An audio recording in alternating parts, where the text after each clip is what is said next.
Eu acredito que para a Rússia, o primeiro objetivo é que a Ucrânia declare neutralidade e que o governo do Zelensky caia. Não há condição de você conviver com o governo do Zelensky depois do Putin apostar as fichas que ele apostou nessa ação militar. Isso eu entendo claramente. Em relação à situação de nós dizermos, como eu vejo muita gente dizendo nesse momento que a Ucrânia é nazista, né? Como vocês bem disseram, um país de 44 milhões de habitantes.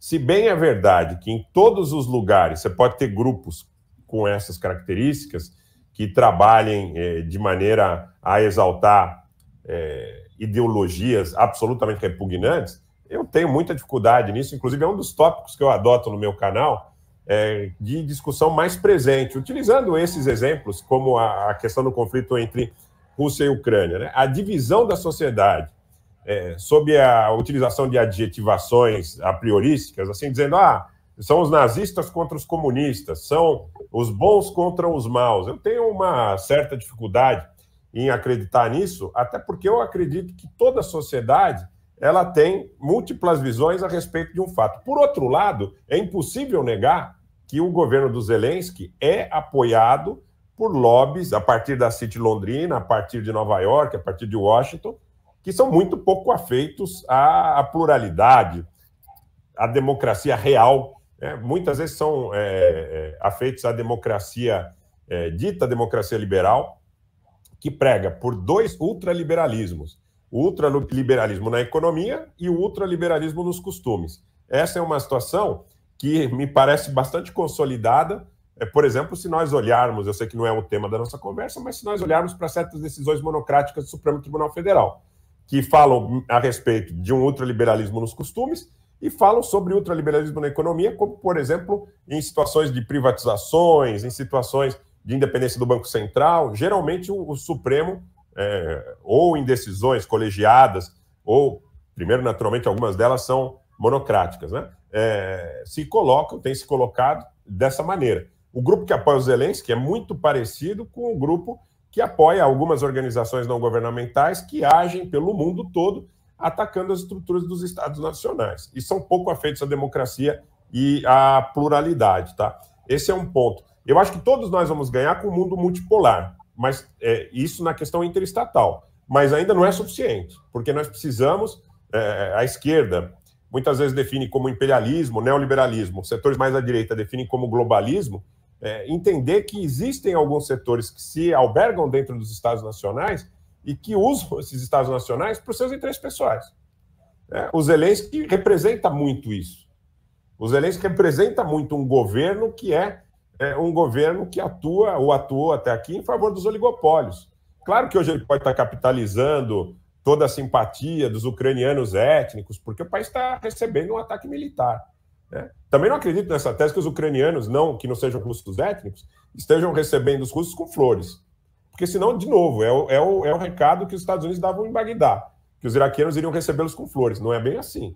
Quando você tem sua casa atacada, a tendência é que você repudie essa ação, independente da sua orientação política, da sua orientação ideológica. Veja, em relação ao primeiro ponto que você coloca da morte de um negociador ucraniano. Eu vejo assim, os Estados Unidos dizem que a Rússia quer matar, eu estou colocando dessa forma para a gente chegar nessa interpretação, que a Rússia quer matar o Zelensky. Se acontecer alguma coisa com o Zelensky, eu não posso estar certo em que foram os russos, porque eu lembro de Saddam Hussein, que apertou a mão do Donald Rumsfeld e depois foi enforcado. Muammar Gaddafi foi recebido por Obama, por Berlusconi, por Sarkozy, por Tony Blair, e depois foi linchado no meio da rua por forças ligadas a esses setores. Então, se acontecer alguma coisa com o Zelensky, não necessariamente pode ser obra dos russos. Da mesma forma, eu não consigo daqui ter a certeza que esse negociador teria sido morto por se alinhar aos russos e trair os ucranianos. Vejam, quer dizer, eu acho que essa peculiaridade precisa ser tomada em conta. Tem gente que diz aqui que é contra-informação no chat. Eu já que a gente pode conceber dessa forma, assim, como contra-informação, né? Mas é arma de guerra, a guerra cognitiva. Primeiro você seduz as pessoas para que elas acreditem naquilo que você está defendendo, para depois sua narrativa ficar palatável, ainda que ela não seja justa. Então eu vejo dessa forma. Eu vejo dessa forma.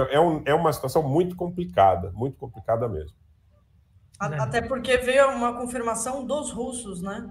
Então, exato, a gente fica ali na mão de todos os principais atores da guerra, né? Exato. Eu prefiro até que a gente tenha um mundo multipolar como desdobramento desse enfrentamento. Que a guerra acabe um minuto antes, é verdade, mas que a gente tenha um mundo multipolar, onde a Rússia tenha seu poder reconhecido, os Estados Unidos, a China, a Alemanha, a França, um mundo multipolar. Eu acho que é um primeiro passo na disputa interestatal. E depois, eu acho que nós precisamos ter clareza do efeito que produz esses oligopólios, do efeito que produz esses oligopólios dentro dos Estados nacionais.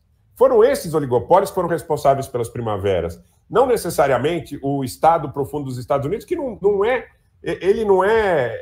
concebido por abstrações. Ele é concebido pela farma, pelas big techs, pela indústria militar, pelas petrolíferas, pelos grandes lobbies nos mercados de capitais.